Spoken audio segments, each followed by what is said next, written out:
Rock Desert city में जियो यान के आने के बाद की रात, जियो यान, जिसने कभी शराब नहीं पी थी, ने अपवाद बनाया और जियो डिंग और जियो ली के साथ खुशी खुशी शराब की दुकान पर चला गया।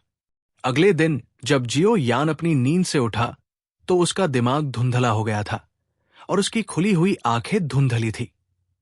उसने महसूस किया कि आसमान पहले से ही चमक रहा था। अपने कुछ हद तक दर्दनाक सिर को रगड़ते हुए उसने अपना सिर झुकाया और अपने शरीर पर पतली रजाई को देखा। फिर वो धीरे धीरे उठ बैठा। अपने सिर को हिंसक रूप से हिलाने के बाद वो कड़वाहट से मुस्कुराया, अपने पैरों को एक साथ क्रॉस किया और अपने हाथ पर प्रशिक्षण मोहर बनाई। वो प्रशिक्षण मोड में प्रवेश किया और अपने शरीर में शेष शराब को बाहर निकालना शुरू कर दिया। थोड़ी देर तक प्रशिक्षण के बाद जियो यान ने धीरे से अपनी उंगली को हिलाया और उसमें से घने शराब के वाष्प की एक धारा निकली। एक बार जब उसने अपने शरीर से शराब को बाहर निकाल दिया तो जियो यान ने आराम से अपनी सांस को शांत किया।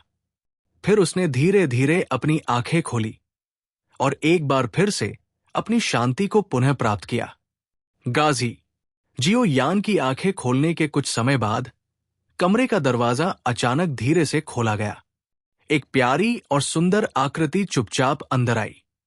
हालांकि जब उसने जियाओ यान को बिस्तर पर बैठे देखा तो वो थोड़ा हैरान हुई और जल्दी से झुक गई।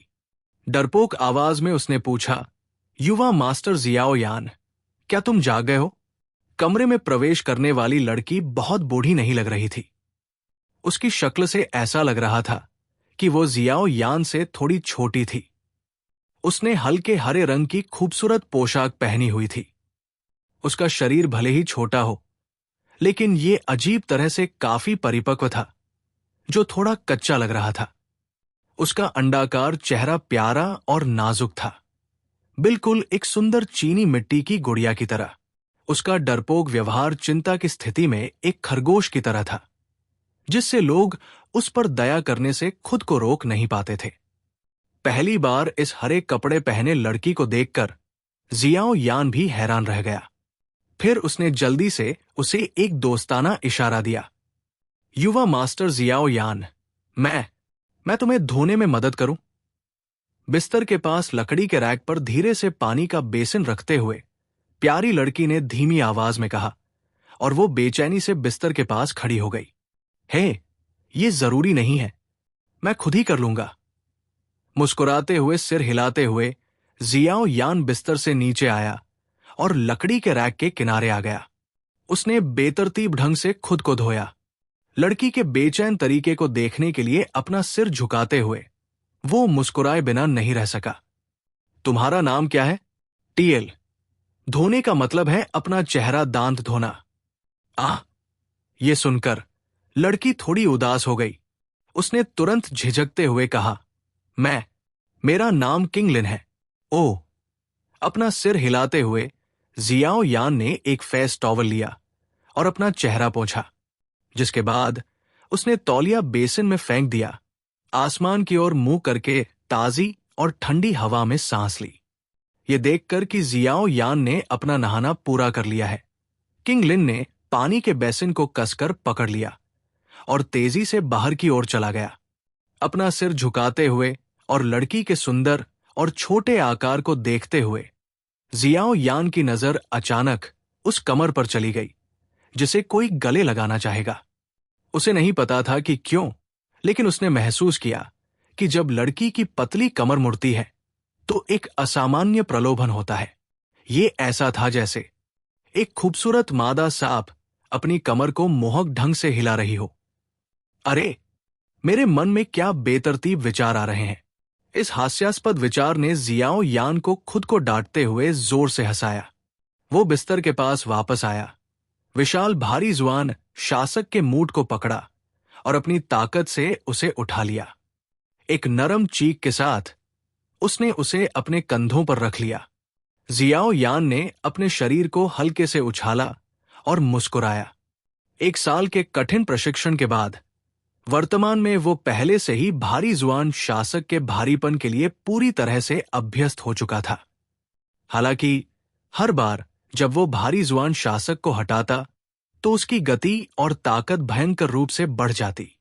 जियाओ यान का मानना था कि प्रतिद्वंद्वी से लड़ते समय गति और ताकत में ये अचानक वृद्धि प्रतिद्वंदी को चौंका देगी। उसकी हथेली ने फिर से भारी जुआन शासक के मूठ को पकड़ा और उसे बाहर खींच लिया। एक तीव्र दबाव की आवाज के बाद उसके बगल में लकड़ी का रैक अचानक से टूट गया। टूटी हुई लकड़ी की रैक को देखकर जियाओ यान ने अपना मुंह खोला और भारी जुआन रूलर को अपनी पीठ पर रखने से पहले मुस्कुराया। आह! प्रवेश द्वार पर किंगलिन, जो अभी अभी पानी साफ करके लौटी थी, खुद को रोक नहीं पाई और एक नरम आश्चर्यचकित सांस छोड़ी, जिसके बाद वो जल्दी से भाग गई, नीचे बैठी और जमीन पर पड़े कपड़े उठाए। व्यस्त छोटी लड़की को देखते हुए जियाओ यान ने एक शर्मिंदा मुस्कान दी। वो क्षमा मांगते हुए नीचे बैठा, अपना हाथ बढ़ाया और गिरे हुए कपड़ों को उठाने में मदद करने वाला था, जब उसकी बदलती नजर अचानक किंगलिन की बर्फ की सफेद कलाई पर रुकी, जो उसकी आस्तीन के नीचे से दिखाई दी थी। बर्फ की सफेद कलाई पर वास्तव में कुछ हरा रंग उग आया था, सांप का पपड़ी। उसकी नजर आश्चर्य से किंगलिन को घूर रही थी। फिर जियाओ यान की नजर अनजाने में उसकी टांगों की ओर चली गई, लेकिन उसे सांप की पूंछ नहीं दिखी। वो केवल 2-3 इंच लंबे छोटे पैर ही देख सका। कपड़ों को ठीक कर रही किंगलिन ने अचानक अपना छोटा सा चेहरा ऊपर उठाया। जब उसने जियाओ यान के हैरान भाव को देखा तो उसने उसकी निगाहों का अनुसरण किया और धीरे धीरे नीचे की ओर खिसकी और आखिरकार उस हाथ पर रुक गई जिसे उसने गलती से दिखाया था। उसका प्यारा चेहरा तुरंत सफेद हो गया, क्योंकि उसने अपनी आस्तीन नीचे खींची और सावधानी से 2 कदम पीछे हट गई, जिसके बाद उसने अपने हाथों से अपने छोटे पैरों को गले लगाया, दीवार के कोने से टिकी और नीचे बैठ गई। उसका छोटा शरीर भी कांपने लगा। मुझे माफ करना। मेरा इरादा तुम्हें डराने का नहीं था। छोटी लड़की अपने छोटे पैरों को गले लगाते हुए कांप उठी। उसकी डरपोक आवाज में थोड़ी चिंता थी और उसके चेहरे पर आंसू बहने लगे। छोटी लड़की के संवेदनशील मूड से परेशान होकर जियाओ यान ने किंगलिन के डरपोक तरीके को देखते हुए अपने दिल में धीरे से आह भरी। उसने दूसरों को यह कहते सुना था कि टैगर रेगिस्तान के पास के इलाकों में कभी कभी ऐसी मानव महिलाएं होती हैं जो सापलोगों के साथ संबंध बनाती हैं। तर्क के अनुसार जब एक साप व्यक्ति और एक इंसान शामिल होते हैं तो आमतौर पर गर्भधारण नहीं होता। हालांकि हर चीज में हमेशा अपवाद हो सकता है। एक मामूली संभावना थी कि साप व्यक्ति से संबंध रखने वाली महिलाएं गर्भवती हो सकती हैं और अंततः बच्चे को जन्म दे सकती हैं। हालांकि एक बच्चा पैदा होगा, लेकिन मानव और सापलोगो दोनों के खून वाले इस तरह के बच्चे को आमतौर पर 2 साल की उम्र से ज्यादा जीने में कठिनाई होती है। हालांकि जियाओ यान के सामने किंगलिन पहले से ही 13 या 14 साल की हो गई थी। वास्तव में क्या हुआ? जियाओ यान ने छोटी लड़की को दया से देखा और कड़वाहट से मुस्कुराई।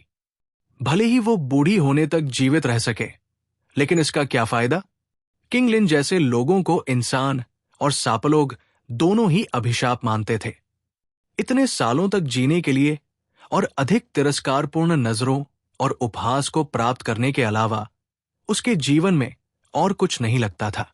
धीरे धीरे किंगलिन की तरफ बढ़ते हुए जियाओ यान ने अपना शरीर नीचे किया और छोटी लड़की के सिर पर धीरे से अपना हाथ रगड़ा, जिसके बाद उसने उसके डरे हुए भाव को दबाते हुए उसका हाथ पकड़ा और सावधानी से उसकी आस्तीन खोली। उसने हरे रंग के सांप के तराजू को देखा और अचानक एक कोमल और नरम आवाज में कहा, क्या सुंदर तराजू है। यह सुनकर छोटी लड़की की भयभीत अभिव्यक्ति शून्य हो गई। जब से वो पैदा हुई थी, जियाओ यान पहली व्यक्ति थी जिसने कहा था कि तराजू, जिससे वो खुद भी डरती थी, सुंदर थी। आघात से भरी कमजोर छोटी आत्मा के भीतर एक अजीब सी भावना चुपके से उभरी।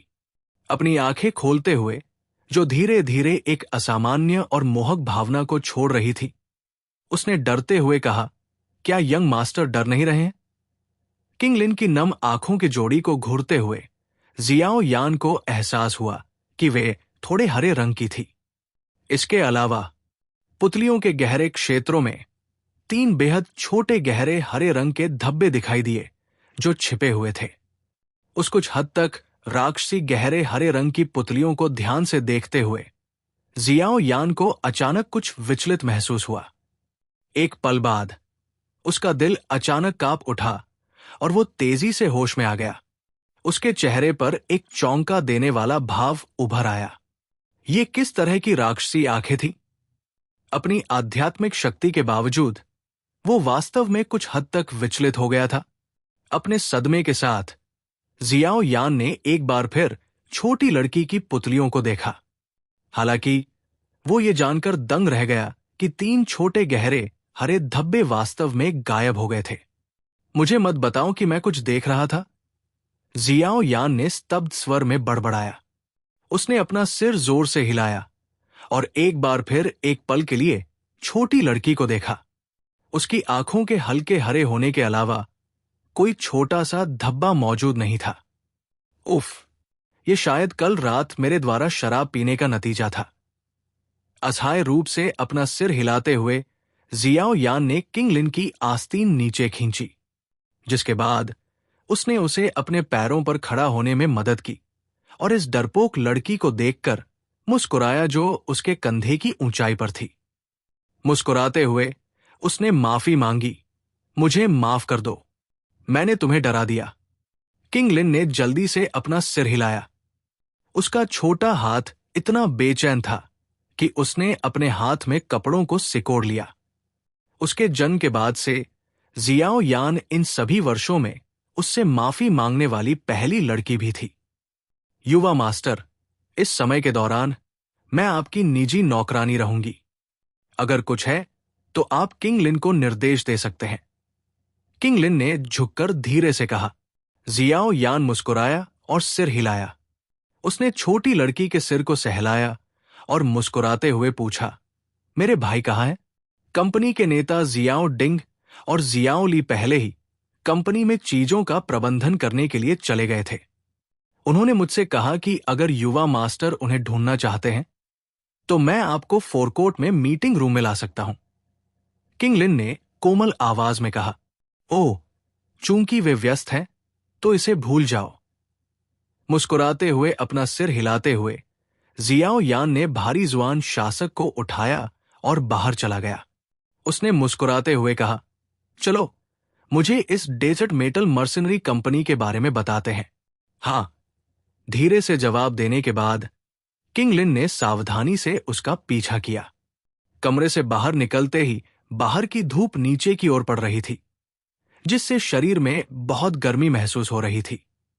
रेगिस्तान में बहुत गर्मी थी, फिर भी अभी सुबह का समय था, जहां सूरज की रोशनी का तापमान इतना नहीं था कि गर्मी महसूस हो।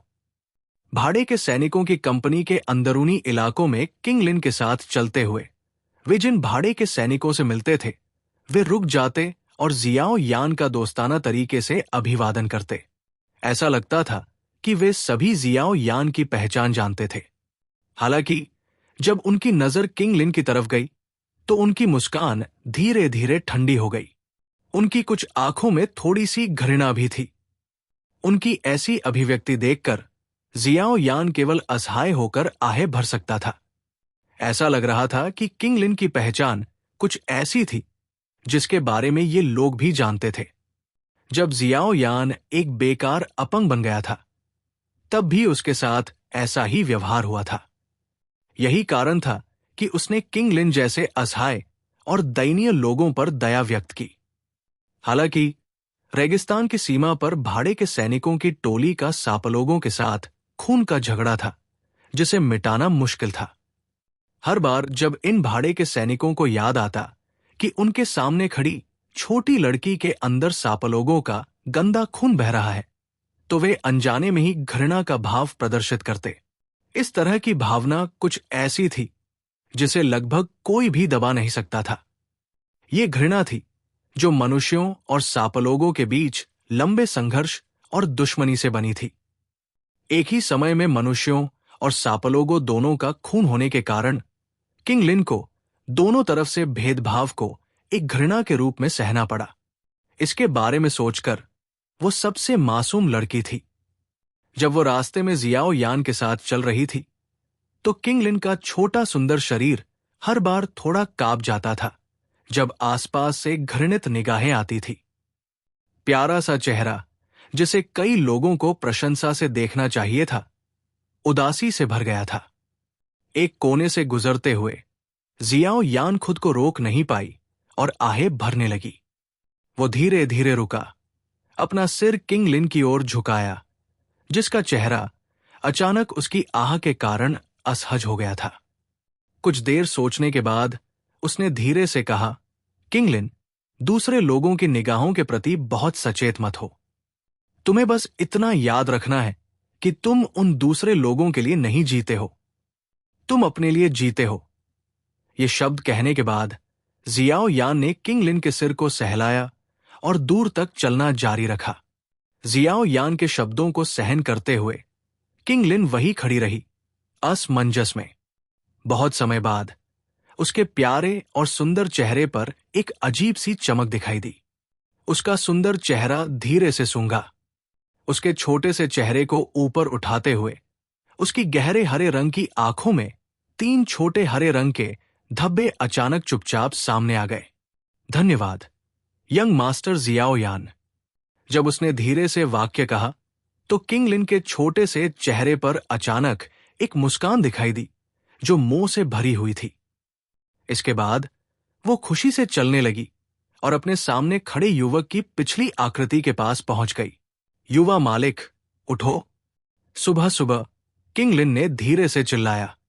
उसके हाथ उसकी पतली कमर पर रखे हुए थे, जबकि उसका सुंदर छोटा चेहरा असहाय होकर बिस्तर पर जियाओ यान को देख रहा था, जो अपनी रजाई को गले लगाकर सो रहा था।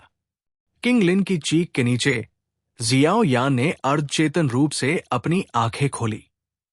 भारी पलकों के साथ वो आलसी होकर बैठ गया और ये नहीं जानता था कि वो हंसना चाहता था या रोना चाहता था, क्योंकि उसने किंग लिन को अपने बगल में अपने होंठ फुलाते हुए देखा। एक आह के साथ उसने बिस्तर पर आलसी होकर लेटने का विचार छोड़ दिया। किंग लिन के कोमल छोटे हाथों के सहारे उसने जल्दी से अपने कपड़े पहन लिए। युवा मालिक, आप अपनी नींद में खलल डालने के लिए किंग लिन को दोष नहीं दे सकते।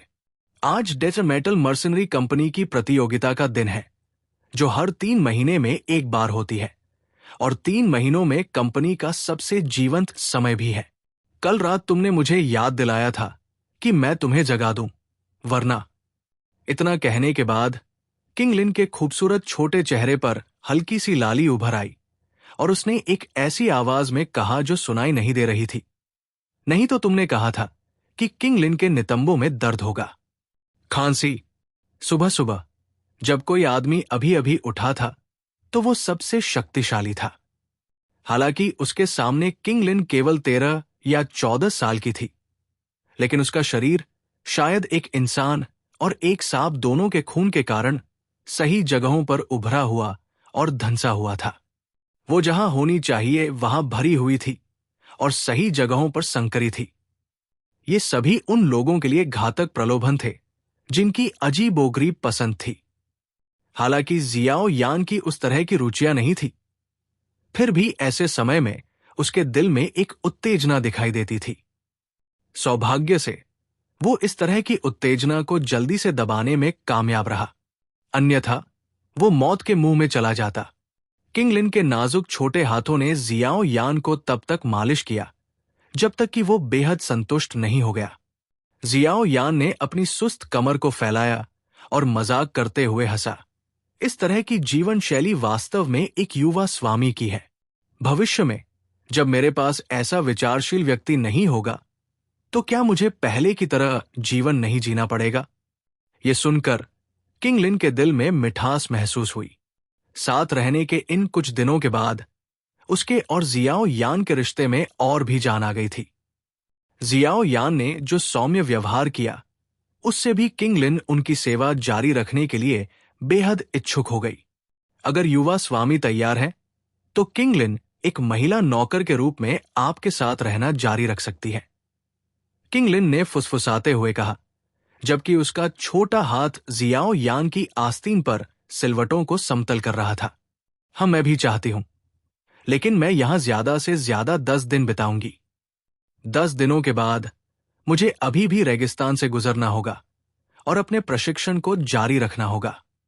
उस तरह के माहौल में अगर तुम जैसी युवा लड़की मेरे साथ रहती है तो तुम मुश्किलों का सामना कर रही हो। आराम करो। जाने से पहले मैं बिग ब्रदर से कह दूंगा कि वो तुम्हारा अच्छे से ख्याल रखे। जियो यान ने किंगलिन के सिर को सहलाया और मुस्कुराया। जियो यान के शब्दों को सुनकर किंगलिन की झुकी हुई आंखों में निराशा की झलक दिखाई दी। हालांकि एक पल बाद उसने जल्दी से एक जोरदार मुस्कान दी और कहा, ठीक है यंग मास्टर, हमें जाना चाहिए। प्रतियोगिता शायद पहले ही शुरू हो चुकी है। मुस्कुराते हुए अपना सिर हिलाते हुए जियो यान ने भारी जुआन रूलर को अपनी पीठ पर लाद लिया और कमरे से बाहर निकल गया। सतर्क किंगलिन जल्दी से दरवाजा खोलने के लिए आगे बढ़ा, पीछे मुड़ा और जियो यान को एक कोमल और प्यारी मुस्कान दी। प्रतियोगिता एक शक्ति परीक्षा थी जिसे डेजर्ट मेटल मर्सिनरी कंपनी हर 3 महीने में एक बार आयोजित करती थी।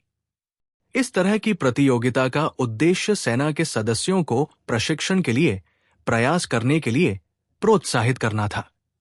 ऐसा इसलिए था क्योंकि इन प्रतियोगिताओं के विजेता को आमतौर पर अपना छोटा समूह बनाने और टीम लीडर बनने का अधिकार मिलता था। इस अधिकार को प्राप्त करने के लिए डेजर्ट मेटल मर्सिनरी कंपनी के भीतर सामान्य संस्कृति भाड़े के सैनिकों के लिए मेहनती होने और ऊपर चढ़ने की थी। इस तरह की प्रतिस्पर्धा के कारण डेजर्ट मेटल सदस्यों की ताकत की वृद्धि दर अन्य भाड़े के सैनिकों से कहीं अधिक थी। इस प्रकार desert metal mercenary company rock डेरट सिटी की भाड़े की कंपनियों में सबसे ऊपर थी। जियाओ यान भी इस तरह की प्रतियोगिता के होने से सहमत था, जिसका सकारात्मक प्रभाव था, जैसा कि जियाओ यान ने उम्मीद की थी। जिसने इस तरह की प्रतियोगिता का सुझाव दिया वो उसका बड़ा भाई था, जिसका दिमाग हमेशा से ही तेज था। इसके अलावा इस प्रतियोगिता की मूल खामियां पहले से ही धीरे धीरे हल हो गई थी। इस प्रकार प्रतियोगिता द्वारा प्राप्त प्रभाव भी तेजी से उल्लेखनीय था। भाड़े की कंपनी के परिसर में कुछ चक्कर लगाने के बाद जियाओ यान को उसके जैसे ही कुछ लोग मिले जो अभी अभी उठे थे और इधर उधर भाग रहे थे। जब वे मिले तो उन्होंने मुस्कुराते हुए एक दूसरे का अभिवादन किया और फिर वे पिछवाड़े में प्रशिक्षण मैदान की ओर पागलों की तरह दौड़ने लगे। शायद ये जियाओ यान की वजह से था। अब जब डेजर्ट मेटल मर्सिनरी कंपनी के सदस्य किंगलिन से मिले तो उनके चेहरे पर घृणा बहुत कम थी। हालांकि उनके साथ उनका व्यवहार ठंडा था, लेकिन अब वे उस पर पहले की तरह गंदे शब्दों का इस्तेमाल नहीं करते थे। जियाओ यान का प्रतियोगिता में भाग लेने का कोई इरादा नहीं था और इसलिए उसे दूसरों की तरह भागदौड़ करने की जरूरत नहीं थी। वो और किंगलिन खुशी खुशी बातें करते हुए धीरे धीरे पिछवाड़े की ओर चल पड़े। जब तक वे दोनों प्रशिक्षण मैदान में पहुंचे तब तक कई बेहद गर्मागर्म लड़ाइयां शुरू हो चुकी थी। युद्ध के मैदान में लगभग 100 लोग एक गंदी लड़ाई में शामिल थे, जबकि नीचे दर्शक उत्तेजित भाव से चिल्ला रहे थे। कुछ जगहों पर लोग ये भी शर्त लगा रहे थे कि 5 लोग कौन होंगे। युद्ध के मैदान के बाहर एक बड़ी चट्टान पर खड़े होकर जियाओ यान ने किंगलिन को ऊपर खींच लिया। वे दोनों एक दूसरे के बगल में खड़े होकर प्रशिक्षण मैदान में चल रही बेईमानी भरी लड़ाई को देख रहे थे। कभी कभी जब उन्होंने कुछ गलत हरकतें देखी तो वे खुद को रोक नहीं पाए और हंस पड़े। युवा मास्टर, कंपनी लीडर जियो डिंग और अन्य लोग वहां ऊपर हैं। जब जियो यान ध्यान से देख रहा था तो उसके बगल में बैठे किंगलिन ने अचानक प्रशिक्षण मैदान के दूसरी तरफ एक ऊंचे मंच की ओर इशारा किया और जियो यान की ओर मुस्कुराया। ओ, जियो यान एक पल के लिए स्थिर रहा फिर उसने अपनी आंखें उठाई और देखा। उसने देखा कि जियो डिंग और जियो ली ऊंचे मंच पर बैठे थे। उनके बगल में कुछ लोग थे जो डेजर्ट मेटल मर्सिनरी कंपनी की वर्दी पहने हुए थे। ऐसा लग रहा था कि वे कंपनी के उच्च पदस्थ लोग थे। पिछले कुछ दिनों में वो उन सभी से मिल चुका था, इसलिए वो उन्हें अस्पष्ट रूप से पहचान सकता था। जैसे ही जियो यान उन्हें देख रहा था, जियो डिंग और जियो ली ने भी अपनी निगाहें इधर उधर कर ली। उन तीनों ने एक दूसरे को देखा, अनजाने में मुस्कुराए और अपने हाथ हिलाए। जैसे ही जियो यान अपनी निगाहें हटाने वाला था, उसने अचानक जियो ली के हाव भाव को देखा और थोड़ी देर के लिए चुप हो गया। इसके बाद जियो यान ने युद्ध के मैदान की ओर और फिर खुद की ओर इशारा किया। ये देखकर जियो ली मुस्कुराया और सिर हिलाया। उसने अपना सिर नीचे किया और अपने बगल में बैठे जियाओ डिंग से कुछ कहा। जियाओ डिंग की असहाय अभिव्यक्ति के तहत वो ऊंचे मंच से कूद गया और युद्ध के मैदान के बीच में उतर गया। जियाओ यान ने असहाय होकर अपनी आंखें घुमाई और जियाओ ली की हरकतें देखी। उसने अपने बगल में बैठे किंग लिन से कुछ कहा और अचानक अपने पैरों को विशाल चट्टान पर पटक दिया। एक धमाकेदार आवाज के बाद उसका शरीर युद्ध के मैदान में उछला, हवा में उछला और दोनों पैरों से युद्ध के मैदान में कदम रखा। हाँ, जियाओ यानजी, मुझे देखने दो कि तुम कबीले के छोटे प्रतिभाशाली व्यक्ति के रूप में इन कुछ वर्षों में कितने मजबूत हो गए हो। जियाओ ली की आवाज, जिसे डू क्यूई ने साथ दिया, ने प्रशिक्षण मैदान के आसपास के शोर को दबा दिया।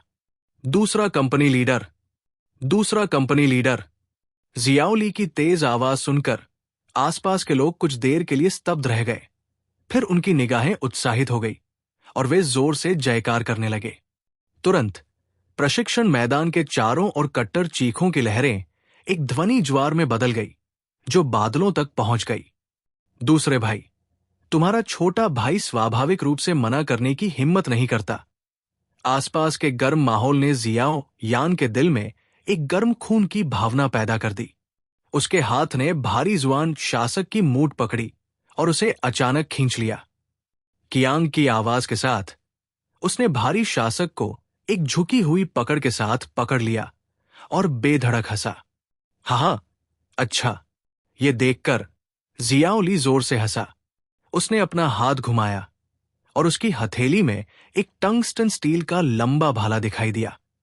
अचानक एक चांदी के रंग का डू क्यूई अचानक उसके शरीर से ऊपर उठा और उसकी त्वचा पर एक चांदी के रंग का डू क्यूई लबादा बना।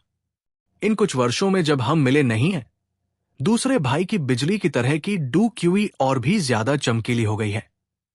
जियाओ यान की नजर जियाओ ली के शरीर पर चांदी के रंग के डू क्यूई लबादे पर पड़ी और वो अपना सिर हिलाने से खुद को रोक नहीं सका। जियाओ ली की बिजली की तरह की डू क्यूई बेहद दुर्लभ थी। बहुत मजबूत आक्रामक ताकत होने के अलावा इस तरह के डू क्यूई में लकवा मारने वाला प्रभाव भी होता है। युद्ध में ये वास्तव में लोगों को सिरदर्द का कारण बनता है। धीरे धीरे एक मुट्ठी हवा छोड़ते हुए जियो यान के शरीर में बैंगनी लौ डू क्यूई तेजी से बहने लगी। एक पल बाद बैंगनी लपटों के साथ एक डू क्यूई लबादा उसी तरह जियो यान को अपने भीतर लपेट लिया। ओ यार! जियो यान द्वारा बुलाए गए बैंगनी लौ डू क्यूई लबादे को देखकर जियो ली प्रशंसा करने से खुद को रोक नहीं सका। उसने तुरंत अपने लंबे भाले को कसकर पकड़ लिया और चिल्लाया, चलो शुरू करते हैं। जैसे ही जियो ली की आवाज गिरी, उसका और जियो यान का शरीर लगभग एक साथ हिल गया। उनके पैर जमीन पर पड़ गए और उनके शरीर बाहर निकल आए। ये देखकर कि दोनों लोगों ने गंदे युद्ध के मैदान में एक रास्ता खोलने में कामयाबी हासिल की है, आसपास के भाले के सैनिक एक बार फिर उत्साहित हो गए। उनके लिए दो डू शी के बीच लड़ाई देखना दुर्लभ था। आज ये लोग जो इस लड़ाई का आनंद ले रहे थे, बेहद उत्साहित थे। युवा मास्टर, इसके लिए आगे बढ़ो। विशाल चट्टान पर खड़ी किंग लिन का छोटा चेहरा चमकीला लाल था जब वो कोमल आवाज में चिल्लाई, हाँ, कंपनी लीडर, क्या आपको लगता है कि दूसरे कंपनी लीडर या भाई जियाओ यान के जीतने की संभावना ज्यादा है? ऊंचे मंच पर जू लैन की नजर युद्ध के मैदान पर चली गई और उसने एक प्यारी सी हंसी के साथ पूछा। जू लैन का सवाल सुनकर ऊपरी सोपानों का गठन करने वाले कुछ अन्य लोगों ने अपनी निगाहें घुमाई और जियाओ डिंग को देखा, जो कंपनी के सभी मामलों पर दैनिक निर्णय लेता था। ध्यान का केंद्र होने के नाते जियाओ डिंग ने अपना चाय का प्याला उठाया जैसे कि कुछ हुआ ही न हो। उसने एक घूंट लिया, युद्ध के मैदान पर अपनी नजर घुमाई और मुस्कुराते हुए कहा, दूसरा भाई वर्तमान में 4 सितारा डूशी है। जिस गति से वो अभ्यास कर रहा है वो जल्द ही 5 सितारा स्तर तक पहुंच जाएगा। जियाओ यानजी की वर्तमान ताकत बस किसी ऐसे व्यक्ति की है जिसने डूशी वर्ग में प्रवेश किया है। इसके अलावा दूसरा भाई बिजली की तरह की डू क्यूई का उपयोग करता है, जिसे यहां हर किसी को पहले अनुभव करना चाहिए था। हालांकि मुझे जियाओ यानजी की पर्पल फ्लेम डू क्यूई के बारे में कोई सुराग नहीं है, लेकिन तुम मुझे बताओ किसके जीतने की संभावना अधिक है? जवाब देते समय जियाओ डिंग की आंखों में एक चालाकी चमक उठी। ऐसा लगता है, क्या सेकंड कंपनी लीडर निश्चित रूप से नहीं जीतेगा? आखिरकार उनकी ताकत कुछ सितारों से अलग है। यह सुनकर जू लैन अपना मुंह हिलाए बिना नहीं रह सकी और कुछ हद तक निराश स्वर में बोली। वो वास्तव में जियाओ ली को बेवकूफ बनते देखना चाहती थी। हे, जियाओ डिंग हंसा और उसने अपनी उंगलियों से धीरे से मेज पर दस्तक दी। उसकी नजर युद्ध के मैदान में खड़े पर्पल फ्लेम डू क्यूई में लिपटे युवक पर पड़ी। एक नरम आवाज में उसने कहा, अगर ये कोई और होता तो उसके जीतने की कोई संभावना नहीं होती, लेकिन मेरे सबसे छोटे भाई के बारे में आप न्याय करने के लिए सामान्य ज्ञान का उपयोग नहीं कर सकते। वो छोटा लड़का बचपन से ही अपना असली रूप छुपाना पसंद करता था। मुझे नहीं लगता कि उसकी असली ताकत सिर्फ सतह पर है। इस लड़ाई में जियो यानजी के जीतने की संभावना ज्यादा है। विशाल खाली यार्ड में एक चांदी और एक बैंगनी मानव आकृति ने गंदे युद्ध के मैदान में 2 रास्ते फाड़ दिए थे। एक लंबी खाली जगह छोड़ दी गई थी जहां वे दोनों गुजरे। धमाका। धातुओं के एक दूसरे से संपर्क में आने की स्पष्ट ध्वनि के बाद युद्ध के मैदान के केंद्र से एक भयंकर ऊर्जा तरंग हिंसक रूप से बहन निकली। तुरंत उन दोनों के 10 मीटर के दायरे में चल रही गंदी लड़ाई साफ हो गई और एक खाली घेरा बन गया। भारी जुआन शासक को कसकर पकड़े हुए जियाओ यान ने अपनी आंखें उठाईं और उस लंबे भाले को देखा जो एक जहरीले सांप की तरह उस पर वार कर रहा था। भाले के शीर्ष पर एक चांदी का विद्युत चाप था जो बार बार उछल रहा था। हल्की सांस लेते हुए जियाओ यान ने अपने हाथ में भारी शासक को हिंसक रूप से घुमाया। झंकार। भाले की नोक शासक के विशाल शरीर से टकराई। भारी शासक द्वारा उठाए गए बल के दबाव में संकीर्ण और कमजोर लंबा भाला एक खतरनाक चाप में कुचल गया और नोक भाले के हैंडल पर बंद हो गई, जिसे जियाओ ली ने पकड़ रखा था। ही बेटा, तुम बहुत ताकतवर हो। पहली बार बातचीत के बाद खुद को थोड़ा नुकसान में देखकर जियाओ ली मुस्कुराए बिना नहीं रह सका। उसकी हथेली पर डू क्यूई जमने लगा और भाले के हैंडल से हिंसक रूप से टकराया। भाले से होकर बिजली की एक लहर बही और तेजी से भारी रूलर में घुस गई। जैसे ही बिजली का प्रवाह भारी रूलर में घुसा, जियाओ यान की हथेली, जो भारी जुआन रूलर को कसकर पकड़े हुए थी, तुरंत थोड़ा कांपने लगी। उसके शरीर में बैंगनी लॉ डू क्यूई का प्रवाह जारी रहा, जिसने उसके शरीर से लकवाग्रस्त ऊर्जा को तेजी से बाहर निकाल दिया। जियाओ यानजी, जब तुम्हारा दूसरा भाई लोगों से लड़ेगा तो कोई वार्म अप नहीं होगा। चूंकि हम लड़ने जा रहे हैं तो मैं अपना पूरा प्रयास करूंगा। बेहतर होगा कि तुम सावधान रहो। जिस क्षण जियाओ यान की हथेली कांप उठी, जियाओ ली ने ही हंसी निकाली। लंबा भाला अजीब तरह से घुमा और भारी रूलर पर खरोंच गया, जिससे चिंगारी निकली, जिसके बाद इसने विस्फोटक तरीके से वार किया। Triple lightning arc dance. जब लंबा भाला हिलने लगा तो जियाओ ली ने धीरे से आवाज लगाई। तुरंत भाले पर अचानक 3 सांप के आकार के बिजली के चाप दिखाई दिए। बिजली के चाप एक दूसरे को पार करते हुए टिमटिमा रहे थे। ची ची की आवाज के बीच उनमें से प्रत्येक में एक बहुत ही मजबूत ऊर्जा थी, जिसे कोई भी कम आंकने की हिम्मत नहीं कर सकता था। Triple lightning arc dance. उफ, अभी बहुत समय नहीं हुआ है, लेकिन दूसरे कंपनी लीडर ने पहले ही ट्रिपल लाइटनिंग आर्क डांस का इस्तेमाल कर लिया है। जियाओ ली के हमले को देखकर युद्ध के मैदान के नीचे कई हैरान करने वाली आवाजें सुनाई दी। ये triple lightning arc dance Jiao Li की एक जानलेवा चाल थी।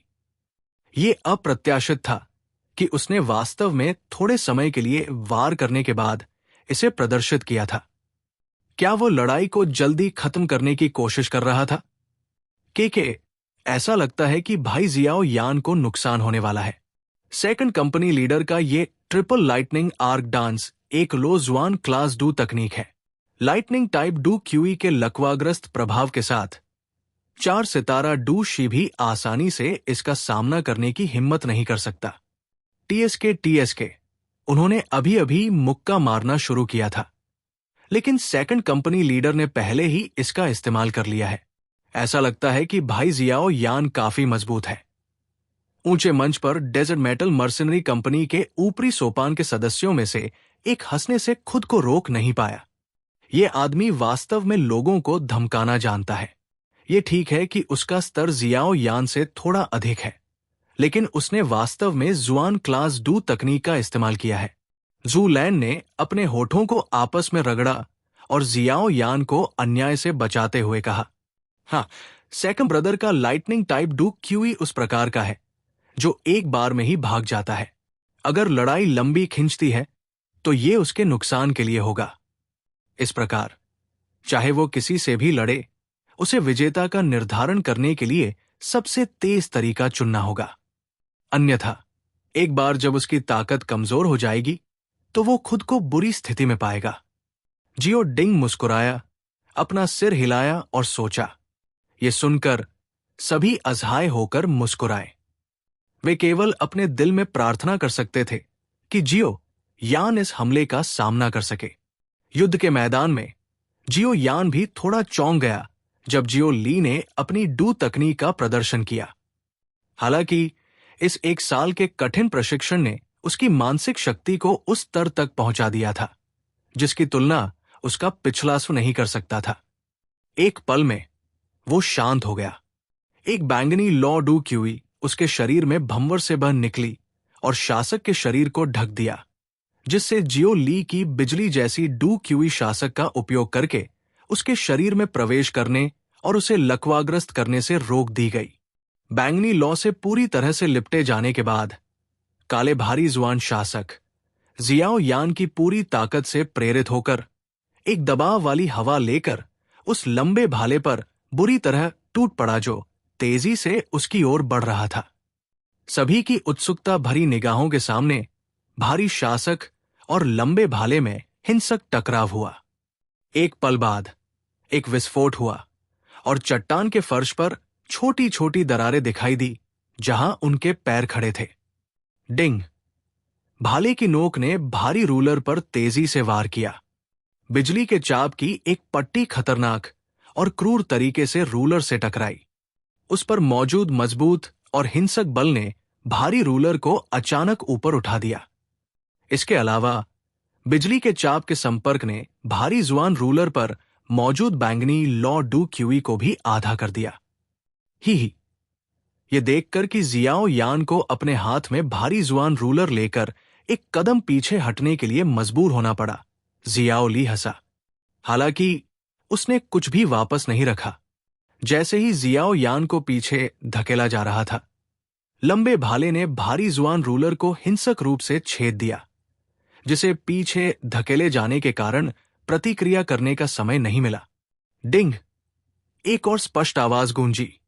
भारी रूलर पर मौजूद बैंगनी लॉ डू क्यूई पूरी तरह से गायब हो गई थी। डिंग, बैंगनी लॉ को भगाने के बाद जियाओ ली के लंबे भाले ने बिजली की तरह छेदना जारी रखा। उसी समय भाले से आखिरी विद्युत ऊर्जा भी हिंसक रूप से निकली और भारी जुआन शासक पर जोरदार प्रहार किया। एक तेज आवाज के बाद भारी जुआन शासक जियाओ यान के हाथ से छूट गया और जमीन पर गिरने से पहले 10 बार पलटा। छोटे लड़के, लड़ाई खत्म हो गई है। अपने हाथ में लंबा भाला पकड़े हुए जियाओ ली ने जियाओ यान को देखकर मुस्कुराया। हिस। जियाओ यान के हथियार को अपने हाथ से छूटते देख युद्ध के मैदान में चारों ओर फुफकार की लहरें गूंज उठीं। इस तरह की लड़ाई में अपना हथियार खोना मूल रूप से हार की ओर एक कदम बढ़ाना था। सामान्य परिस्थितियों में तार्किक रूप से ऐसा ही होता था। हालांकि जियाओ यान के लिए यह स्थिति पूरी तरह से विपरीत थी। उसके हाथ में भारी जुआन शासक वास्तव में उसकी कुछ आक्रामक शक्ति बढ़ा सकता था।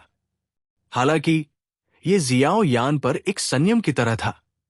अपने शरीर पर भारी जुआन शासक के साथ न केवल जियाओ यान की गति बुरी तरह से दब गई थी, बल्कि इस स्तर की लड़ाई को संभालने के लिए उसके शरीर में डू क्यूई को अपनी पूरी ताकत से उत्तेजित करना होगा। हालांकि भारी जुआन शासक के हाथ से निकल जाने के बाद जियाओ यान की ताकत को दबाने वाला आखिरी बंधन पूरी तरह से हट गया। भारी जुआन शासक का बोझ खोने के बाद जियाओ यान अपने चरम रूप में था। टीएल, ये मेरा अंतिम रूप भी नहीं है। इस प्रकार जब उसने जियाओ ली के शब्दों को सुना तो जियाओ यान ने बिना किसी प्रतिबद्धता के अपने कंधे उचका दिए। ये सच नहीं हो सकता है। ये देखकर कि जियाओ यान का चेहरा अभी भी शांति से मुस्कुरा रहा था, जियाओ ली थोड़ा स्तब्ध रह गया। तुरंत उसके हाथ में लंबा भाला हल्के से जियाओ यान के कंधों की ओर बढ़ा। विस्फोटक कदम। अपना चेहरा ऊपर उठाते हुए जियाओ यान ने एक शानदार मुस्कान दी। जैसे ही उसकी आवाज निकली, उसके पैर हिंसक रूप से जमीन पर धंस गए। ऊर्जा विस्फोट की आवाज के साथ उसका शरीर बाहर निकल आया और एक पल में जियाओ ली के बगल में आ गया। युद्ध के मैदान में जियाओ यान की गति को देखने वाला हर कोई आश्चर्यचकित होकर चिल्लाने से खुद को रोक नहीं पाया। जाहिर है वे समझ नहीं पा रहे थे कि ऐसी स्थिति में जियाओ यान की गति इतनी विस्फोटक कैसे हो सकती है, जैसे कि उसने कोई दवा खा ली हो। जियाओ यान के अचानक जियाओ ली के बगल में आने से जियाओ ली के चेहरे पर एक अजीब सा भाव उभर आया। उसकी हथेली जो लंबे भाले को कसकर पकड़े हुए थी, अचानक पीछे की ओर खिंच गई। भाला उसकी कमर के साथ साथ चला और पवन चक्की की तरह तेजी से घूमने लगा। घूमते समय बिजली की रोशनी के धागे उछले और टिमटिमाए। भाले की नोक पर हल्के से कदम रखते हुए जियाओ यान का आकार एक बार फिर सभी की उम्मीदों से बढ़कर था और विस्फोटक तरीके से पीछे हट गया। जब जियाओ यान पीछे की ओर गोली चला रहा था तो उसकी हथेली अचानक बाहर निकली और तुरंत कसकर बंद हो गई। तुरंत उसकी हथेली से एक भयंकर चूषण बल निकला। थोड़ी दूरी पर जियाओ ली के पास इसे रोकने का समय नहीं था। उसका शरीर अस्थिर था और पवन चक्की जैसा लंबा भाला सभी दिशाओं में खींचा जा रहा था। हमला अब पूरा नहीं हो सकता था। उसकी हथेली से चूषण बल के साथ जियो यान का शरीर जो पीछे की ओर उड़ रहा था, अजीब तरह से रुक गया था। उसने अपना सिर उठाया, जियो ली को देखा जो चूसा जा रहा था और मुस्कुराया। उसके पैर एक बार फिर हिंसक रूप से जमीन पर चले। एक विस्फोटक ध्वनि के बाद उसका शरीर बिजली की तरह जियो ली के सामने प्रकट हुआ। दूसरे भाई, वो शासक मेरा हथियार नहीं है। मैं जिस चीज में माहिर हूं वो अभी भी नजदीकी मुकाबला है। जियो यान अचानक धीरे से हंसा क्योंकि दोनों जोड़ी आंखें करीब दूरी के संपर्क में आई। जियो ली की कसकर सिकुड़ी हुई आंखों के नीचे जियो यान का हाथ तुरंत मुट्ठी में कस गया। फिर अपने हाथ को घुमाते हुए ताकि उसका शरीर ताकत उधार ले सके और आधे रास्ते तक घूम सके, जियो यान अजीब तरह से जियो ली की छाती में पीछे की ओर गिर गया। जियाओ ली की ओर पीट करके जियाओ यान की कोहनी एक पल के लिए रुकी। इससे पहले कि उसमें से एक तेज हवा की आवाज निकलती, जो हवा के प्रतिरोध को तोड़ती हुई हिंसक रूप से जियाओली की छाती की ओर टकराई। जियाओ यान की कोहनी में मौजूद भयावह ताकत को महसूस करते हुए जियाओली के हाव भाव अचानक बदल गए। उसकी आंखों में एक गंभीर चमक तेजी से चमक उठी। उसकी छाती के पास रखी दाहिनी मुट्ठी अचानक भारी होकर गिर गई। जैसे ही जियाओली की मुट्ठी गिरी, उसकी छाती से एक चुभने वाली चांदी की रोशनी निकली और आखिरकार उसकी छाती से लगभग आधा इंच की दूरी पर एक वॉशबेसिन के आकार की छोटी चांदी की ढाल बन गई। स्कत्स्का दूसरे भाई को चरम सीमा पर धकेल दिया गया होगा। उसने इस जीवन रक्षक सिल्वर लाइटनिंग शील्ड का भी इस्तेमाल किया। जियाओली की छाती पर छोटी चांदी के रंग की ढाल को देखकर जियाओ डिंग ने अपना सिर हिलाया और फुसफुसाया, मुझे पता था, जियाओ यानजी के पास हमेशा अपना एक छिपा हुआ कार होगा। सतह से उसकी ताकत का अंदाजा लगाना एक बेहद मूर्खतापूर्ण कदम है। जियाओ डिंग की नजर युद्ध के मैदान में उस विशाल भारी जुआन शासक पर पड़ी और वह मुस्कुराया। सब लोग, क्या तुम लोगों ने यह नहीं देखा कि जब से शासक ने उसे छोड़ा है, जियाओजी की गति और शक्ति में लगभग 30 से 40% की वृद्धि हुई है? यह सुनकर ज़ुलैन और बगल में खड़े अन्य लोगों के चेहरे पर आश्चर्य और विस्मय उभर आया। युद्ध के मैदान में जियाओ यान ने अपने पीछे ऊर्जा में उतार चढ़ाव महसूस किया। हालांकि उसकी कोहनी पर बल कम नहीं हुआ था। एक पल बाद ये छोटे चांदी के रंग की ढाल पर जोर से टकराया। धमाका। एक तेज आवाज के बाद हर कोई अपनी आंखों से देख सकता था कि दोनों शरीरों के बीच से आकारहीन ऊर्जा तरंगों का एक समूह अचानक फैल गया। ये धीरे धीरे फैलने से पहले 10 मीटर के दायरे में फैल गया। युद्ध के मैदान में जियाओ यान और जियाओ ली के शरीर अचानक रुक गए। हर कोई देख सकता था कि कोहनी और चांदी की ढाल के संपर्क में आने पर चांदी की ढाल हिंसक रूप से एक के बाद एक लहरें छोड़ रही थी। लहरें तेजी से फैल गई। एक पल बाद वे धीरे धीरे बंद हो गई। दोनों शरीर भी पीछे की ओर उछले, जैसे उन्हें बिजली का झटका लगा हो। लड़के, मुझे उम्मीद नहीं थी कि तुम अभी भी इस तरह की उच्च स्तरीय शारीरिक दूत तकनीक जानते हो। ही, लेकिन हमारी ताकत में बहुत अंतर है। ये मेरी सिल्वर लाइटनिंग शील्ड को तोड़ने के लिए पर्याप्त नहीं है, जियो ली ने अचानक कहा, क्योंकि उसका शरीर तेजी से पीछे हट रहा था। के ये निश्चित नहीं हो सकता है। एक फीकी मुस्कान के साथ जियो यान की मुट्ठी अचानक कस गई और वो धीरे से चिल्लाया, विस्फोट। धमाका। जैसे ही जियो यान की आवाज गिरी, जियो ली के भीतर से अचानक एक नरम दबी हुई आवाज निकली जो पीछे की ओर गिर रहा था। तुरंत जियो ली को ऐसा लगा जैसे बिजली गिर गई हो और उसका शरीर कुछ क्षणों के लिए तीव्रता से कांप उठा। उसका चेहरा अचानक बहुत पीला पड़ गया था। जियो ली का शरीर भी पीछे की ओर और भी तेजी से उछलने लगा। हर बार जब उसका पैर जमीन पर पड़ता तो एक गहरा निशान बन जाता। लगभग 20 कदम पीछे हटने के बाद जियो ली ने आखिरकार अपने शरीर को स्थिर किया। हालांकि इस समय एक मानव आकृति उसके सामने चमकी और एक भाले की तीखी नोक उसके गले पर रखी गई। दूसरे भाई, आपने अपने प्रतिद्वंद्वी को कम आंका है, जियो यान ने मुस्कुराते हुए और धीरे से कहा, क्योंकि उसने भाले की तीखी नोक को जियो ली की ओर इशारा किया। यह देखकर कि कुछ ही मिनटों में युद्ध के मैदान में लड़ाई अचानक बदल गई थी। युद्ध के मैदान के चारों ओर हर कोई अपनी आंखें चौड़ी करके स्पष्ट रूप से स्तब्ध था।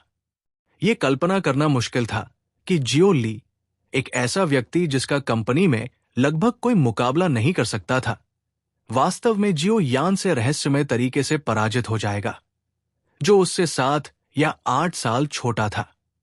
युद्ध के मैदान में जियो ली भाले की नोक को घूरता रहा और आखिरकार होश में आने से पहले काफी देर तक स्तब्ध रहा। उसकी निगाहें उसके सामने मुस्कुराते हुए जियो यान पर पड़ी और उसने अपना सिर हिलाते हुए अपनी जीभ चटकाई। उसने आह भरी, छोटा लड़का, कितना अप्रत्याशित। तुम बहुत अच्छी तरह से छिप गए हो। तुमने जो ताकत दिखाई थी वो केवल एक सामान्य एक सितारा डूशी की नहीं लगती। के मैं केवल भाग्यशाली था। हंसते हुए अपना सिर हिलाते हुए जियो यान ने भाला जमीन में डाला और फिर उस जगह की ओर बढ़ गया जहां भारी जुआन शासक थोड़ी दूरी पर था। वो इसे उठाने वाला था जब उसके बगल में जियो ली ने उसे मुस्कुराते हुए रोक दिया। मुझे कोशिश करने दो, ये रूलर थोड़ा अजीब लगता है। जियो ली ने उत्सुकता से जमीन पर पड़े विशाल रूलर को देखा और हंसते हुए कहा। यह सुनकर जियो यान थोड़ा हैरान हुआ, लेकिन उसने जल्दी से मुस्कुराया और अपना सिर हिलाया। उसने एक कदम पीछे हटते हुए अपनी निगाहों को कुछ हद तक मजाक में बदल लिया। जियो ली ने अपने हाथों को रगड़ा और धीरे धीरे हेवी जुआन रूलर के बगल में खड़ा हो गया। उसके हाथ ने रूलर को पकड़ लिया, फिर उसे कसकर पकड़ लिया। एक सांस छोड़ने के बाद उसने लापरवाही से अपने हाथ से खींचा। जब उसका हाथ खींचा तो जियो ली के हाव भाव बदल गए और उसने चौंक कर चीख मारी। उसने महसूस किया कि जब से हेवी जुआन रूलर उसके हाथ में आया है, उसके शरीर में तेजी से बढ़ती बिजली की डोक्यूई अचानक कछुए की दौड़ की गति तक कम हो गई है। वाह, वाकई कुछ अजीब है। स्तब्ध स्वर में बुदबुदाते हुए जियो ली ने अपनी बाह कस ली। उसकी बाह की तह पर कई नसें धड़कने लगी। हेवी जुआन रूलर को कसकर पकड़े हुए जियाओ ली का चेहरा धीरे धीरे लाल हो गया और उसने एक हल्की चीख निकाली ऊपर। जैसे ही चीख निकली, जियाओ ली का हाथ कांप उठा और वो धीरे धीरे ऊपर उठा, जिसके बाद उसके दोनों हाथों ने अपने सामने रूलर को मजबूती से पकड़ लिया और अपनी पूरी ताकत से उसे बाएं दाएं हिलाया। उसके बाद जियाओ ली ने जियाओ यान को जिस नजर से देखा उसमें कुछ हल्का झटका लगा। तुम वास्तव में इसे अभी मुझसे लड़ने के लिए ले जा रहे थे? जियाओ यान के नाजुक और सुंदर चेहरे पर मुस्कान देखकर जियाओ ली का मुंह सूख गया और उसने कहा, भगवान, ये पहले से ही बहुत आश्चर्यजनक था कि कोई इसे उठाकर आसानी से घूम सकता है। फिर भी जियाओ यान ने वास्तव में इसे उठाया और अपनी लड़ाई के दौरान जियाओ ली के साथ कई वार किए। ये जियाओ ली को आश्चर्यचकित और स्तब्ध क्यों नहीं कर सकता था? जियाओ ली के आश्चर्यचकित तरीके को देखते हुए जियाओ यान मुस्कुराया और सिर हिलाया। उसकी हथेली ने हेवी जुआन रूलर को पकड़ लिया और आसानी से उसे अपनी पीठ पर रख लिया। जियो यान की हरकतों को ध्यान से देखते हुए जियो ली ने महसूस किया कि जब जियो यान ने भारी जुआन शासक प्राप्त किया तो उसका हाथ बस थोड़ा सा डूबा था। डूबने के तुरंत बाद छोटा डोप एक बार फिर से पूरी तरह से समायोजित हो गया। जियो यान के शांत तरीके को देखकर जियो ली का मुंह खुला रह गया। काफी देर बाद उसने चौंक कर आह भरी और अपना सिर हिलाया। छोटा लड़का, कितना शानदार! क्या नालन यानरान की आंखें अंधी हो गई हैं? जियामा साम्राज्य में कितने लोग मेरे भाई जितने शानदार माने जा सकते हैं? वो वास्तव में सोचती है कि तुम काफी अच्छे नहीं हो। जियो यान मुस्कुराया, अपना हाथ हिलाया और कहा, कम से कम जुनेर मुझसे कमजोर तो नहीं होगी। जुनेर? हाँ, वो लड़की। मैं इतने सालों से वापस नहीं आया हूं, लेकिन वो लड़की बहुत आकर्षक हो गई होगी, है ना? ये जानना चाहिए कि जब वो छोटी थी तो वो टैन शहर के वे युवा स्वामी उसे देखने के लिए जियो कबीले की दीवारों पर आए थे, लेकिन वो तुमसे चिपकी हुई लग रही थी। ही। सुंदर नाम सुनकर जियाओ ली कुछ पल के लिए चुप हो गया। फिर उसने मुस्कुराते हुए और तरसते हुए कहा, युवती के सुंदर चेहरे और गतिशील आकृति को याद करते हुए जियाओ यान भी भावनात्मक रूप से धीरे से मुस्कुराया। उसके हाथ ने हल्के से भारी जुआन शासक को थपथपाया और मुस्कुराया, अगर भविष्य में मौका मिला तो मैं उसे तुम्हारे पास लाऊंगा। लेकिन अभी मेरे पास कुछ महत्वपूर्ण मामले हैं जिनके लिए बड़े भाई और दूसरे भाई दोनों की मदद की जरूरत है। ओ, कुछ है? कोई समस्या नहीं, बस हमें बताओ। भले ही ये हमारी क्षमता से परे हो, बड़े भाई और दूसरे भाई मदद करने की पूरी कोशिश करेंगे। जब जियाओ ली ने जियाओ यान को सुना तो उसने तुरंत अपना हाथ हिलाया और मुस्कुराया। हाँ, मुस्कुराते हुए जियाओ यान ने अपना सिर हिलाया। वे तीनों एक विशाल कमरे में बैठे थे, जबकि किंगली ने सावधानी से 3 कप चाय ली और उनमें से प्रत्येक को वितरित करने से पहले जियाओ यान के पीछे आज्ञाकारी रूप से खड़ा हो गया। हाँ, जियाओ यान जी, तुम्हें कुछ समस्या है? बस इसे कहो और बिग ब्रदर को तुम्हारे लिए इसका विश्लेषण करने दो। जियाओ डिंग ने मुस्कुराते हुए जियाओ यान से कहा और उसने एक घूंट पीने के लिए अपना चाय का प्याला उठाया। जियाओ यान ने कुछ देर सोचने से पहले मुस्कुराते हुए सिर हिलाया। एक नरम आवाज में उसने कहा, मेरे टाइगर रेगिस्तान में आने का कारण कुछ खोजना है। कुछ? कौन सी चीज? ये सुनकर जियाओ ली ने उत्सुकता से मुस्कुराते हुए पूछा। स्वर्गीय ज्वाला। जियाओ यान ने अपनी उंगली को हल्के से टेबल पर टैप करते हुए फुसफुसाया। जब स्वर्गीय ज्वाला शब्द बोले गए तो कमरा तुरंत बहुत शांत हो गया। जियाओ डिंग और जियाओ ली ने हैरान आवाज में पूछने से पहले एक दूसरे की ओर देखा। स्वर्गीय ज्वाला, ऐसी चीज की जरूरत सिर्फ एक कीमियागर को ही होती है। तुम्हें इसकी क्या जरूरत है? जियाओ यान ने अपने कंधे उचकाए और उदासीनता से मुस्कुराया। क्योंकि मैं एक कीमियागर हूं।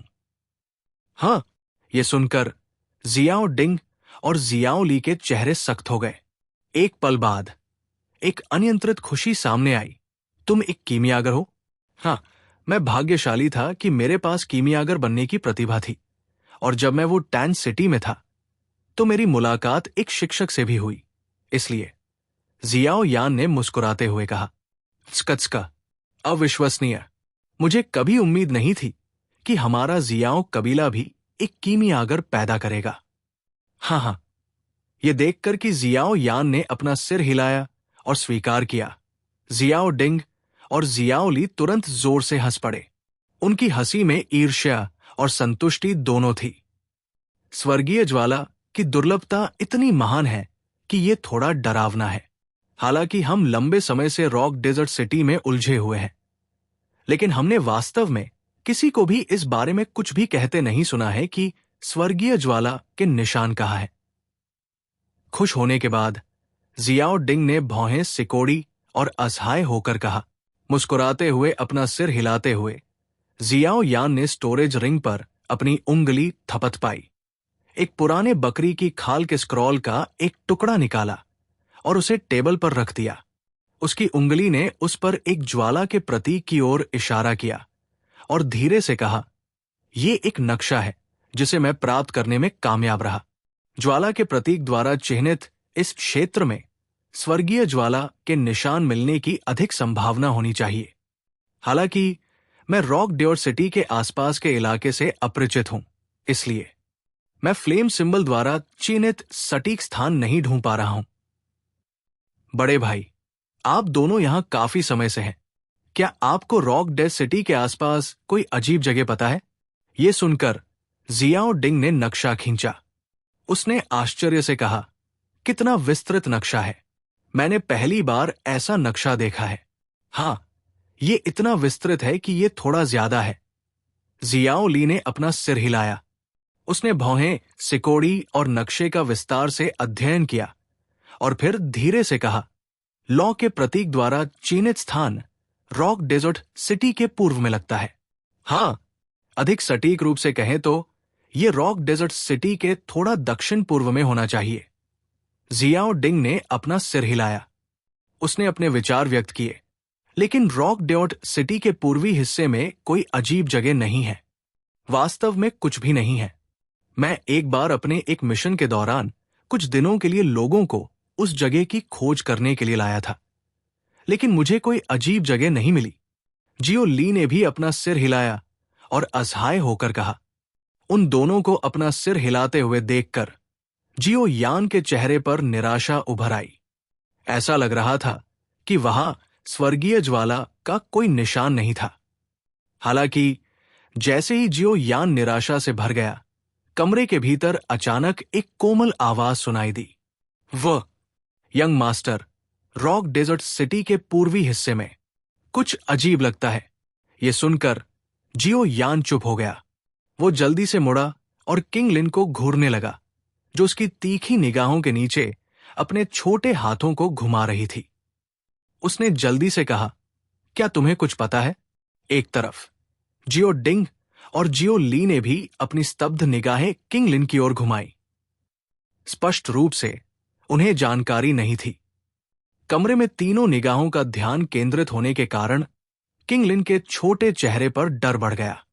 उसने रुक रुक कर कहा, मुझे भी यकीन नहीं है कि मेरी इंद्रियां सही है या नहीं, लेकिन आधे साल पहले मुझे वाकई महसूस हुआ कि रॉक डेजर्ट सिटी के पूर्व में एक क्षेत्र में कुछ असामान्य हलचल थी। तुम्हें इसके बारे में कैसे पता? लगता है कि तुम्हारे पास इतनी ताकत नहीं है। जियाओ डिंग की हथेली ने अपने चाय के प्याले को रगड़ते हुए संदेह से कहा, मुझे नहीं पता। आधे साल पहले मुझे रॉक डेजर्ट सिटी के बाहर एक बहुत मजबूत क्यूई दिखाई दिया। वो क्यूई और मेरे शरीर में खून थोड़ा बहुत एक जैसा लग रहा था। यहां तक कि सैंड मर्सनरी कंपनी का कंपनी लीडर भी उस क्यूई की तुलना में बहुत कमजोर है। किंग लिन ने सावधानी से खुद को जियाओ यान से कसकर चिपका लिया और फुसफुसाया, ओह। ये सुनकर जियाओ डिंग और जियाओ ली थोड़े असहज हो गए। सैंड मर्सनरी कंपनी का कंपनी लीडर एक दाडूशी था, अगर वो भी रहस्यमय व्यक्ति से बहुत कमजोर था। तो क्या इसका मतलब यह था कि दूसरी पार्टी कम से कम डू हुआंग के स्तर की थी? एक क्यूई जो आपके वंश के समान है? मुझे मत बताओ कि यह रानी मेडुसा है। कुछ देर सोचने के बाद जियाओ ली ने अचानक चौंक कर कहा, रानी मेडुसा की ताकत के साथ रॉक डेजर्ट सिटी को राख में बदलना उसके लिए बहुत मुश्किल नहीं होना चाहिए। इस तरह का बेहद भयानक व्यक्ति वास्तव में रॉक डेजर्ट सिटी के आसपास के इलाके में बिना किसी को पता चले घूम रहा था।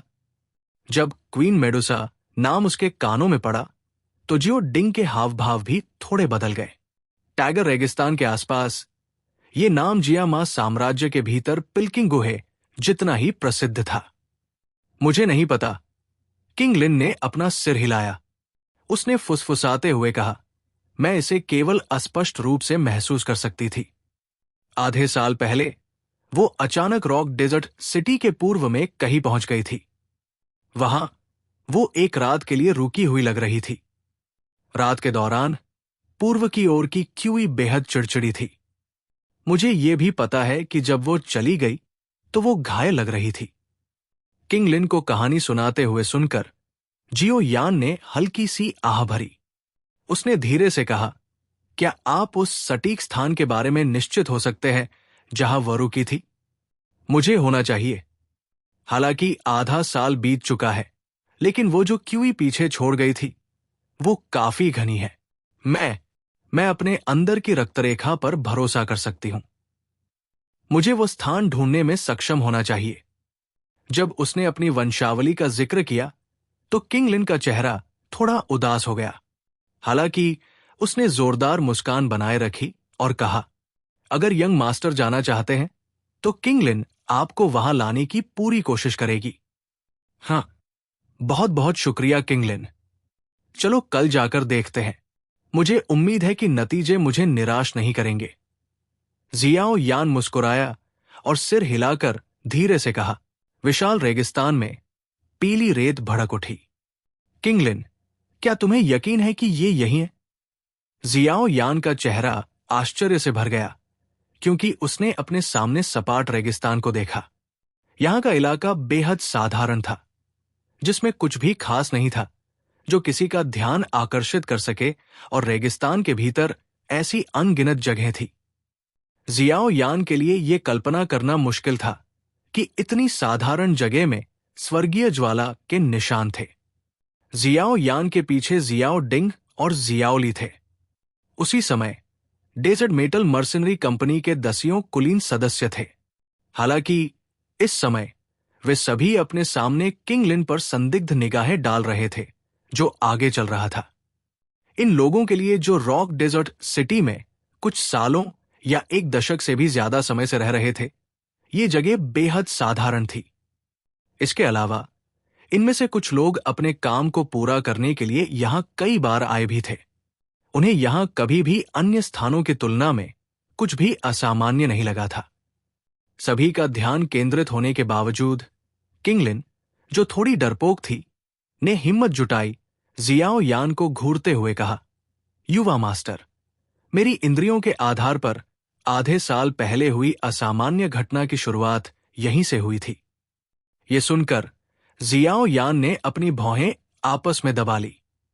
वो एक छोटे से रेत के टीले पर खड़ा था, अपना सिर उठाया और आसपास के वातावरण को देखा। उसका चेहरा उदास था।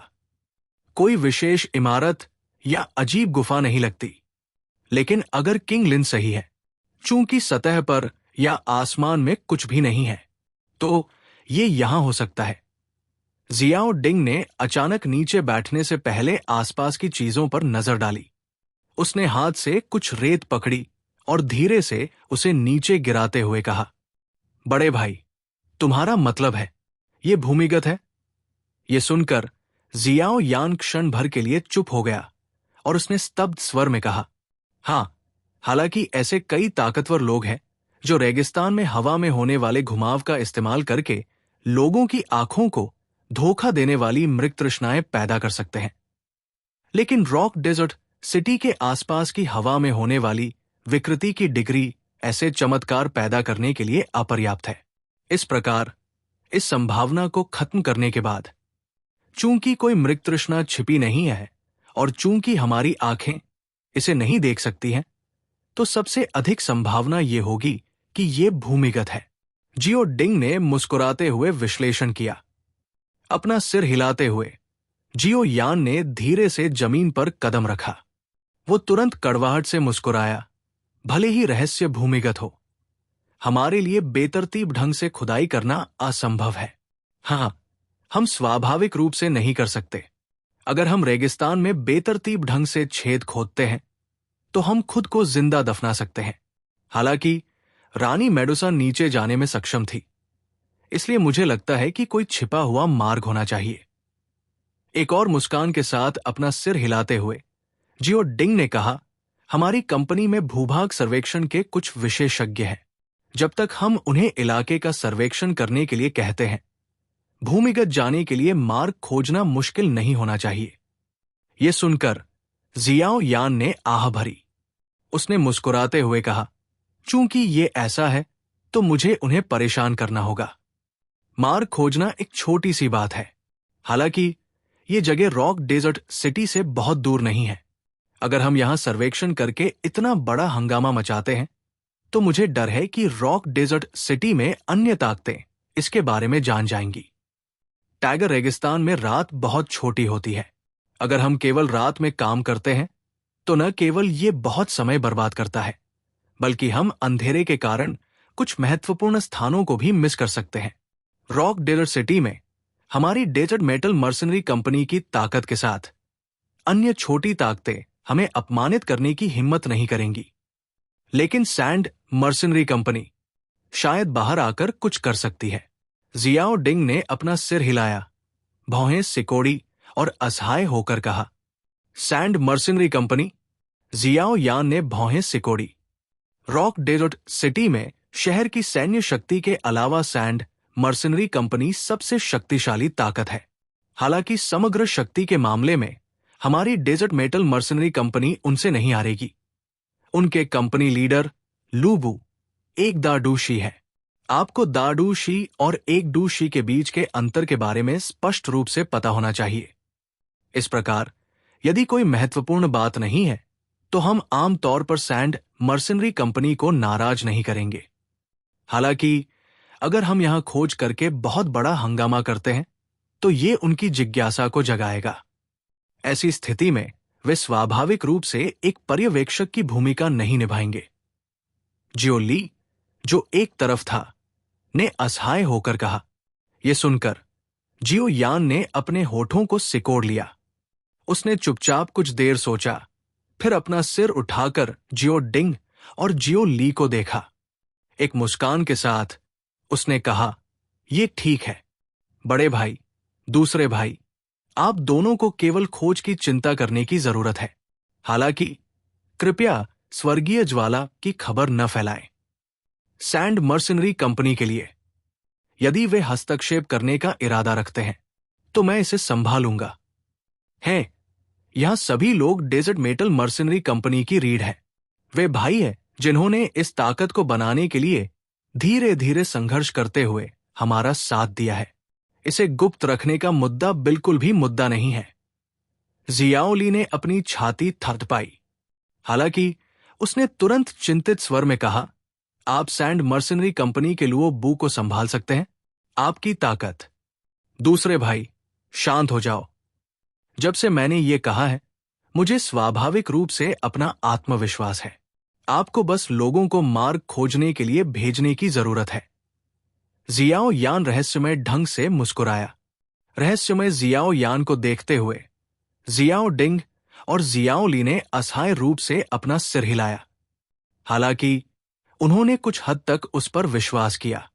वे जानते थे कि जियाओ यान के चरित्र के साथ वो ऐसी स्थिति के बारे में कभी मजाक नहीं करेगा।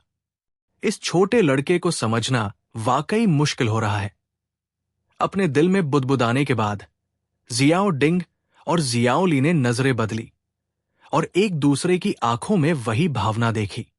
ठीक है, चूंकि ये ऐसा ही है, जूलैन, तुरंत डेजर्ट मेटल मर्सनरी कंपनी में वापस जाओ। उन सभी सदस्यों को बुलाओ जो इलाके का सर्वेक्षण करने में माहिर है। हम एक दिन के भीतर ये पता लगाने की कोशिश करेंगे कि मार्ग कहाँ है। जियाओ डिंग ने मुड़कर जूलैन को आदेश दिया। हाँ, ये मामला मुझ पर छोड़ दो। मुस्कुराते हुए अपना सिर हिलाते हुए जूलैन तेजी से मुड़ी और अपने मुंह से सीटी बजाई। थोड़ी दूरी पर एक ऊंट सरपट दौड़ता हुआ आया। उसका सुंदर शरीर उसकी पीठ पर खूबसूरती से उछला। इससे पहले कि जूलैन दूर के रॉक डेजर्ट सिटी की ओर सरपट दौड़ती हुई चली गई और रास्ते में पीली धूल का एक निशान छोड़ गई। जूलैन को धीरे धीरे अपनी नजरों से ओझल होते देख जियाओ यान ने एक हल्की आह भरी। वो धीरे से नीचे बैठा और अपना हाथ जलती हुई गर्म रेत में बढ़ाया। उसने धीरे से कहा, स्वर्गीय ज्वाला, क्या ये वास्तव में नीचे मौजूद है? जूलैन के जाने के कुछ समय बाद ही वो डेजर्ट मेटल मर्सनरी कंपनी के उन सभी सदस्यों को वापस ले आई जो इलाके का सर्वेक्षण करने में कुशल थे। जल्द ही सभी सदस्य जियाओ यान और अन्य लोगों के स्थान पर पहुंच गए। जियाओ डिंग के आदेश के तहत 40 इलाके सर्वेक्षण सदस्यों ने अपना काम विभाजित किया और सटीकता के साथ सर्वेक्षण करना शुरू कर दिया। रॉक डेजर्ट सिटी में एक बड़ी ताकत होने के नाते स्वाभाविक रूप से डेजर्ट मेटल मर्सनरी कंपनी की हर हरकत पर कई नजरें थी। जूलैन द्वारा बड़ी संख्या में लोगों को बाहर लाने के कुछ समय बाद कुछ भटकती हुई टीम दिखाई दी जो जियाओ यान और अन्य लोगों के पास दिखाई दी और जिज्ञासा से भरे चेहरों के साथ डेजर्ट मेटल मर्सनरी कंपनी की हरकतों को देखा।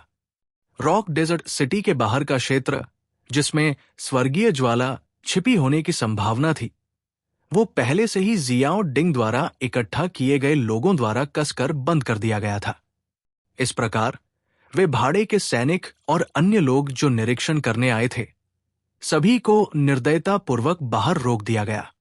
सर्वेक्षण की प्रगति के बाद आसपास के लोगों की संख्या भी बढ़ गई। हालांकि जियाओ डिंग ने घोषणा की थी कि डेजर्ट मेटल मर्सनरी कंपनी का बड़ा युद्धाभ्यास इसलिए था क्योंकि वो तीसरे दर्जे के मैजिक बीस्ट का शिकार करना चाहती थी। लेकिन आसपास की भीड़ धीरे धीरे बढ़ती जा रही थी। रेत के टीले पर खड़े जियाओ डिंग और अन्य लोगों ने मानव भीड़ को देखा। वे असहाय होकर अपना सिर हिलाते हुए और कटु मुस्कान के साथ मुस्कुराने से खुद को रोक नहीं पाए। जिस तरह से चीजें आगे बढ़ रही हैं, उसे देखते हुए आधे घंटे के भीतर सैंड मर्सनरी कंपनी किसी को भेज देगी। जियाओ ली ने अपनी भौहें सिकोड़ी। उसके चेहरे पर हल्की सी ठंडी और निर्दयी आभा थी। उसके हाथ कांप उठे और उसकी हथेली में एक टंगस्टन स्टील का लंबा भाला दिखाई दिया जिसे उसने हिंसक तरीके से रेत के टीले में घुसा दिया। ठंडी आवाज में उसने कहा, अगर वे वास्तव में हमें बहुत ज्यादा उकसाते हैं तो सैंड मर्सिनरी कंपनी शांति से रहना भूल सकती है। लुओ बू के अलावा सैंड मर्सिनरी कंपनी के बाकी सभी लोग नरम दिल वाले हैं। जियाओ डिंग ने हल्की सी मुस्कान दी। उसकी झुकी हुई आंखों में भी ऐसी ही ठंडी चमक थी। एक तरफ रेत के टीले पर बैठा शियाओ यान भी हल्की हंसी हंसा। उसने अपना नाजुक और सुंदर चेहरा उठाया और अपनी तिरछी आंखों से आसमान में तपते सूरज को घूरने लगा। उसके मुंह के कोने से एक ठंडी चाप दिखाई दी और गायब हो गई। तीनों भाइयों पर अपनी सतर्क निगाह घुमाते हुए किंग लिन को अचानक एहसास हुआ कि ये तीनों लोग वाकई सगे भाई होने के लायक हैं। उनके चरित्र चाहे कितने भी अलग क्यों न हो, उनकी हड्डियों में एक निर्दयता थी जो लोगों को सिहरन पैदा कर देती थी। ऐसे लोग तब तक ठीक रहते थे जब तक आप उन्हें उकसाते नहीं थे। एक बार आप उकसाते तो वे रेगिस्तान में घायल भूखे भेड़िए की तरह हो जाते जो आपको गौर से घूरते रहते, उस पल का इंतजार करते जब आप शांत हो जाते। उस समय सिर्फ नानलान यानरान द्वारा सगाई रद्द करने से हुए अपमान के कारण जियाओ यान अपने कबीले में आरामदायक जीवन को त्याग सकता था, अपने दांतों को कसकर भींच सकता था और पहाड़ों की श्रृंखला में जादुई जानवरों से लड़ सकता था। रेगिस्तान में अकेलेपन और अलगाव को झेल सकता था और 3 साल तक कठिन प्रशिक्षण सहन कर सकता था। अगर वो खुद के लिए इतना निर्दयी हो सकता है तो जरा सोचिए कि वह अपने दुश्मनों के लिए कैसा होगा। जब आसमान में चमकता हुआ सूरज ढलने लगा तो आसपास के दर्शकों के बीच अचानक हलचल मच गई। लगभग 40 भाड़े के सैनिकों का एक समूह धीरे धीरे भीड़ को अलग करके आगे बढ़ा और इस तरह से आगे बढ़ा कि वो अलग से दिखाई दे। ये सैंड मर्सिनरी कंपनी है। लगता है कि अच्छा शो होगा। ही सैंड मर्सिनरी कंपनी आखिरकार अधीर हो गई है। भाड़े के सैनिकों की कंपनी को आगे बढ़ते देख आसपास के लोगों के बीच कई तरह की फुसफुसाहटें शुरू हो गई। लगता है कि मैंने अभी भी उस आदमी के धैर्य का अधिक अनुमान लगाया है। कंपनी को आगे बढ़ते देख जियो डिंग ने अपना सिर हिलाया और उपहास किया। चलो जाकर देखते हैं। स्थिति साफ होने से पहले लुओ बु दिखाई नहीं देगा। अब कंपनी का नेतृत्व करने वाला सैंड मर्सिनरी कंपनी में लुओ बु के बाद दूसरे नंबर का व्यक्ति मो जिंग लग रहा था। है कोई ऐसा व्यक्ति जो एक बार मुझसे हार गया था, अब भी हमारे साथ परेशानी मोल लेने की हिम्मत कर रहा है। जियोली दूर से देखते हुए ठंडी हंसी हंसा। हां, जियो डिंग ने अपना सिर हिलाया। उसने अपना हाथ हिलाया। उसके चारों ओर डेजर्ट मेटल मर्सिनरी कंपनी के 20 सदस्य इकट्ठे थे। नाकाबंदी क्षेत्र से बाहर निकलते समय उनके हाथों में मोटे ठंडे हथियार थे और वे उदासीनता से भाड़े के सैनिकों के छोटे समूह को आगे बढ़ते हुए देख रहे थे। दोनों समूह धीरे धीरे मिले और उनके बीच का माहौल थोड़ा तनावपूर्ण था। रॉक डेजर्ट सिटी में 2 शक्तिशाली ताकत होने के नाते उनके बीच अतीत में काफी संघर्ष हुए थे। रुको, डेजर्ट मेटल मर्सिनरी कंपनी यहां एक मिशन चला रही है, कृपया हस्तक्षेप न करें। अपनी आंखें ऊपर उठाते हुए जिंग डिंग ने शांत स्वर में कहा, जैसे कि वो कोई आधिकारिक काम कर रहा हो। हे कंपनी लीडर जियाओ डिंग, मैंने कभी नहीं सुना कि मर्सिनरी एसोसिएशन ने इस तरह के मिशन की घोषणा की हो। इसके अलावा रॉक डेजर्ट सिटी के आसपास के दसियों किलोमीटर सार्वजनिक स्थान है। अगर मैं लोगों को यहां लाऊं तो कोई बुराई नहीं है, है ना? सैंड मर्सिनरी कंपनी के समूह के भीतर से कुछ हद तक स्त्री जैसा चेहरा वाला एक आदमी बाहर आया। हंसते हुए उसकी नजर अवरुद्ध क्षेत्र के अंदर के लोगों पर पड़ी। मोजिंग, अगर लुओबो ने हस्तक्षेप नहीं किया होता तो तुम अब तक अपंग हो गए होते, है ना? जियाओ ली ने इस आदमी पर एक नजर डाली जिसे मार खाने की जरूरत थी, क्योंकि वो बुरी नीयत से मुस्कुरा रहा था। अपने चेहरे को थोड़ा झटकते हुए मो जिंग नामक आदमी ने जियाओ ली को कुछ डर और दुश्मनी के साथ देखा। उसने एक कदम पीछे हटकर ठंडे स्वर में कहा, एक स्पष्टवादी व्यक्ति कुछ भी नहीं छिपाता है। हमारी कंपनी के लीडर को भी इस जगह में दिलचस्पी है, इसलिए तो तुम चले जाओ। मुस्कुराते हुए जियाओ यान के मुंह से अचानक उदासीन शब्द निकले, जो बगल से ठंडी निगाहों से देख रहा था।